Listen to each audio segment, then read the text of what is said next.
So I look at people that critique as weak. Weak rhymes with critique. So, if you're going to critique like, hey, this is never going to work or whatever, then I just say, you know what, let's see you try it, and then we'll see how you do. So go ahead and critique away, because all it does is make me stronger. If you guys think you're going to knock me down or make me fail, do you know who you're dealing with? Do you really know? Do you have any idea who you're dealing with? Then you are going to take me down? What are you kidding? That's kind of a joke, I think. So good luck. You clod! Good. Best of luck, everybody. Credit for the original video goes to Awestruck Fox. Link to his Twitter will be in the description. Greetings, viewers, and welcome back. I hadn't intended on doing another Foxy Thoughts video so soon after the last one, but a lot has happened over the weekend. Now, unless you've been under a rock for, I don't know, maybe the past week or two, the cartoonist Butch Hartman has been the subject of some controversy. Weeks and weeks ago, Butch Hartman started a Christian streaming server called Oaxis, which he promoted as being for families in general. And before anyone makes any assumptions, I am Catholic Christian. I was raised Catholic Christian by my parents and late grandmother. I have no problem with Christianity. For the most part, anyway. If you want to practice that religion, more power to you. The problem is, Butch didn't tell anyone what the original intent of that server was meant to be. And he got a bit of backlash for it. People accusing him of having lied and scammed people out of their money. Yeah, apparently you had to donate money to join this server or something. There are videos out there that can explain it better than I can. And this is the response Butch had to the criticisms thrown at him. So I look at people that critique as weak. Weak rhymes with critique. So, if you're going to critique like, hey, this is never going to work or whatever, then I just say, you know what, let's see you try it, and then we'll see how you do. So go ahead and critique away, because all it does is make me stronger. If you guys think you're going to knock me down or make me fail, do you know who you're dealing with? Do you really know? Do you have any idea who you're dealing with? And you are going to take me down? What are you kidding? That's kind of a joke, I think. So good luck. Good. Best of luck, everybody. This is what a friend of mine would describe as the battle cry of a defeated man-child. Basically what Butch is saying is, you can't criticize me because I'm a veteran animator. You can't criticize me because you haven't done what I've done with my life. There's also apparently a version where he says you can't criticize him because he's a father. And honestly, this just feels like an attempt to shield himself from the criticism. To add on to it, I hear that a YouTuber named Noah got one of his videos on Butch Hartman flagged down by him, and Manga Commons' video on the controversy got blocked in several countries. I'm not sure whether Butch realizes or cares, but this presents him as an insecure, egotistical man who feels he can't be criticized. I got bad news for you, Mr. Hartman. You aren't immune to criticism. As a person or as a content creator. No one is. And that's going to be the subject for today's video. Like it or not, criticism is something everyone needs. Without it, we most likely wouldn't improve, either as content creators or people in general. And yet there are people out there who get offended when they are criticized. They either throw hissy fits or mock their critics. One example I can think of a person who does this would be Lily Orchard. She is infamous for calling her critics bottom-feeding attention seekers, and calls anyone who disagrees with her politically misgendering neo-Nazis or members of the alt-right. For example, after her video Artist Meltdown, Lily maintains that Ronnie Buck from the Brony community is a neo-Nazi because he once cited Black Pigeon Speaks. You could certainly call Bronny a lot of things. A windbang, a buzzkill, stuffy, conservative, but he's never once struck me as someone who would high out Hitler. This is just something that Lily chose to believe about Bronny because he happens to be a very headstrong conservative. Another example would be No Bullshit from the anti-SJW community. When the commentator No Fuckers did a video on him, BS did everything from act like a child because No Fuckers made fun of his appearance, called No Fuckers gay because he said he could understand why women would find the guys from BuzzFeed attractive, and even claimed that he was pro-incest simply because he cited Destiny. Never mind that you can cite someone's work without approving of them as a person or their actions. No, no, no. Because No Fuckers used a clip from the stream Destiny had with No Bullshit, that clearly means No Fuckers is A-okay with incest. Doing this shit just proves that you have a fragile ego. And not only do you not want to hear criticisms aimed against you, you have absolutely no problem trying to discredit your critics. Come to think of it, wasn't one of the people involved with this giant-ass commentary about me called out by Mr. Medicare for having a diaper fetish and just being an absolute moron? That's interesting. Okay, first of all, if you're going to call someone a moron, make sure to edit out your stuttering. And second, you're literally only bringing this up to discredit Yankee Doodle Dandy Tones. Who cares if she has a diaper fetish or not? It doesn't debunk anything she says. Yes, I brought up the fact that she has a diaper fetish in one of my videos, but I only brought it up because there were people denying that there was any evidence to support that she did have a diaper fetish, which I totally debunked. And the old CC brought it up just to get a rise out of her, but they weren't trying to discredit her. Now, to be fair to Icy Hazard, she has long since apologized for her behavior, and is on good terms with the slideshow commentary community. Even quasi joining it, I think? It's just a shame that most people I see do this shit haven't had such a turnaround. While he hasn't claimed that people who've made videos on him are Nazis or pro-incest, the mysterious Mr. Hunter has a history of calling those who criticize him trolls. While I'm in no doubt that Mr. Hunter does attract trolls every now and then, I doubt every single person who's made a video about him is just trying to get a rise out of Mr. John Enter. I guess that means just a robot and Pie Guy rules are trolls. After all, they've had criticisms about Mr. Enter's Indiegogo campaign. They're clearly just trying to piss Enter off by talking about it. Next, I'll be talking about Yandere Dev. Now, you might be thinking, well, that drama was several months ago. Why are you bringing it up now? Mainly because I was rewatching Dylan Thomas's latest Is Stupid video, and this bit really caught my attention. But Yandere Dev isn't just terrible to the people who help him code the game, he's also terrible to the people who support the game. Once upon a time, Yandere Dev had a presence on 4chan, and if you know anything about 4chan, you can see what's gonna happen here. Well, he would post his updates there, and one day he just randomly left. The reason why he left was, he said 4chan offered him no helpful criticism, and they were just being mean to him, because they were criticizing the fact that he was adding in pointless Easter eggs and useless updates and references to YouTubers and anime rather than coding Osana or doing anything useful. He kept adding in more and more features he would see other games doing instead of working on the core development of the game. And he took this as people attacking him. He didn't see this as criticism for him to learn from. He saw it as attacking. And he said when he goes on Reddit, he doesn't get this. When he goes on Tumblr, he doesn't get this. So he's just gonna leave 4chan. This just shows that when you're criticizing Yandere Dev, you're walking on eggshells. The only criticism Yandere Dev accepted was positive criticism. Not all criticism has to be positive. Negative criticism is also capable of helping you improve. It may be harsh, but it can also be just as necessary for improvement as positive criticism. In the case of Yandere Dev, he took criticisms from Reddit and Tumblr because they obviously said things he wanted to hear. But 4chan, ha! They're all just trolls and cyberbullies over there. No need to listen to whatever they might have had to say. Which we never do get to hear what they had to say. Now, yeah, they might have been dicks, but we don't know that for certain, since Yandere Dev simply dismissed their feedback in favor of Reddit and Tumblr, who did nothing but give him positive feedback. Another person I've noticed who dismisses criticisms given to him is Lucas C. If you're unfamiliar with him, he's a commentator who I've never really seen a good video from, and is basically considered too lazy to implement the criticisms given to him. It's throughout this entire video, you seem to not understand the subject being talked about, misuse words such as contradictions, and finally use mental gymnastics to make some of the most bizarre points I've ever seen. But hey, what do I expect from someone who doesn't even bother trying? Yeah, I did think I would catch on to your laziness. As throughout this video, you really don't seem to be putting any sort of care or effort into the arguments that you're presenting. In fact, I would even call them some of the most bare-bones statements one can make in a commentary. But this laziness doesn't just stop there, as you also did the exact same thing the last time I covered you, that being the Mystic Umbreon one-shot. So all that tells me is just the fact that you don't apply any criticism people give to you because you're too lazy to actually improve, which is the vibe I get from watching any one of your videos. As you might imagine, Lucas didn't like hearing this, and did a response commentary on Keyblade Master, which completely worked against him. The video was so bad he had to unlist it. But this isn't his only example of dismissing criticisms given to him. So I got permission to talk about this. Lucas is in a Discord server run by Queen Hirochi, aka SugarPie1. In a chat meant for script approval, he dropped his script on a commentary on Marcus Yamamoto. Side note, next time.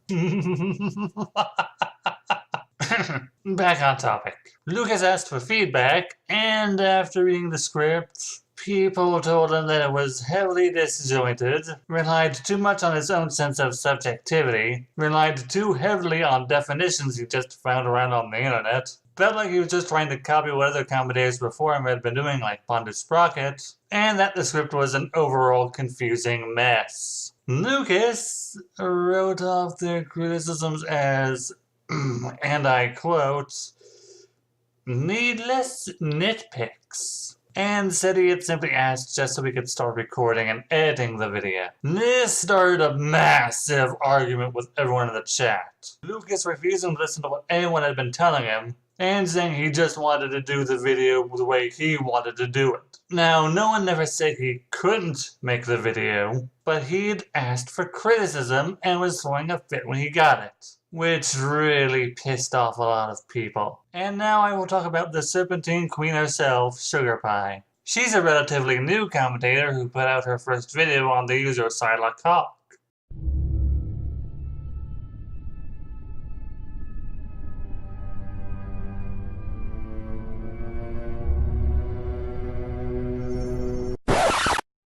I could talk about that, but I'd rather not go through the headache of Metal Blade II.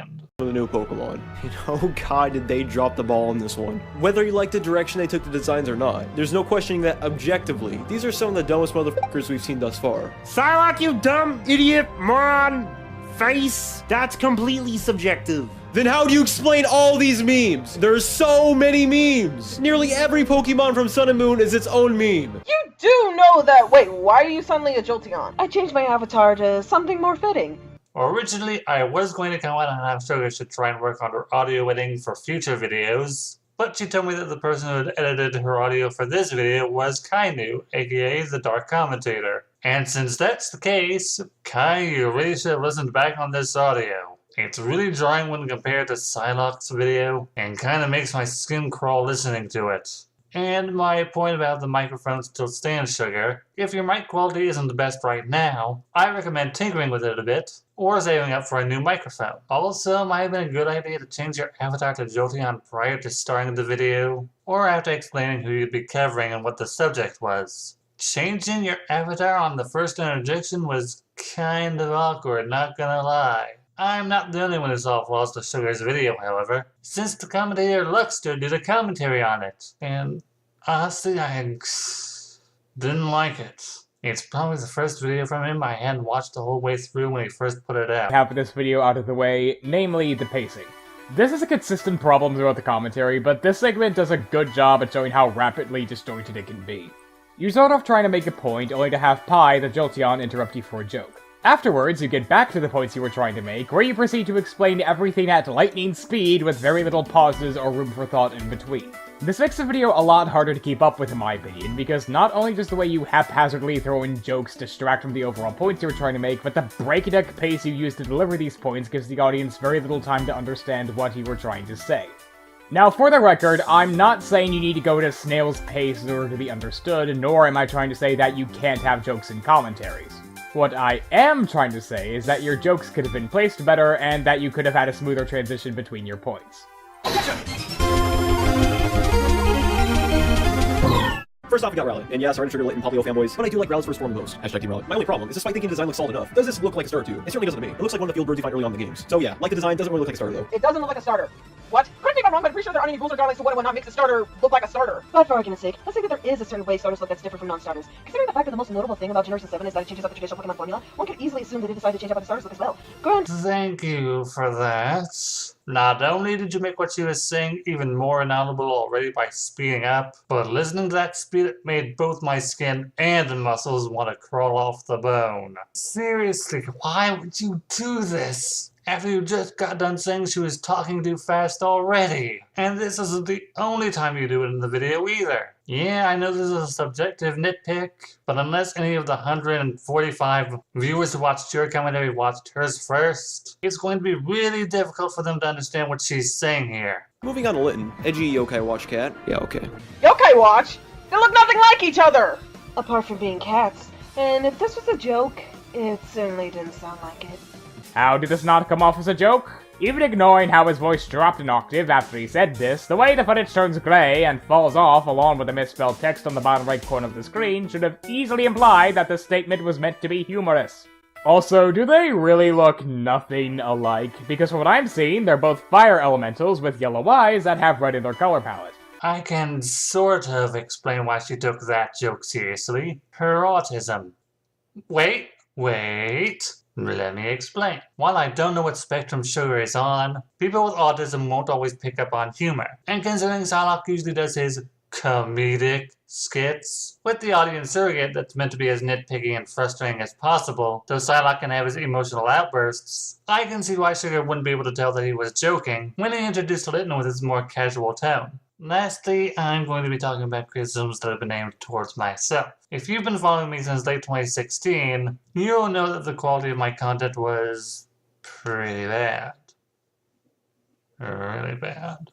And this was back before I was editing my own videos. Not jumping on the guy who did it for me, I just blame the abysmal quality of my first commentary on Poor Direction. I think Foxy Thoughts Volume 1 was the first video I edited myself after uploading VideoPad. After uploading VideoPad, I like to think that I have steadily improved when it comes to editing my own videos, even if my videos aren't that edit-heavy or all that visually engaging. My attitude is that if everything is working properly and my audio is, well, audible, then everything is A-okay in my book. Speaking of my audio, that's something I've been getting comments on since the start of my commentary career. People would tell me that I talk too quietly, which is a fair and accurate criticism. I've been told that just because I am monotone doesn't mean I can't attempt to emote in my videos. And I used to sound barely above a mumble in previous commentaries. After I posted my OC discussion video, Spirit Productions told me that it sounded like I had a faint echo in the background, and that I should probably use a sock as a pop filter. She also recommended that I get a sound absorption studio.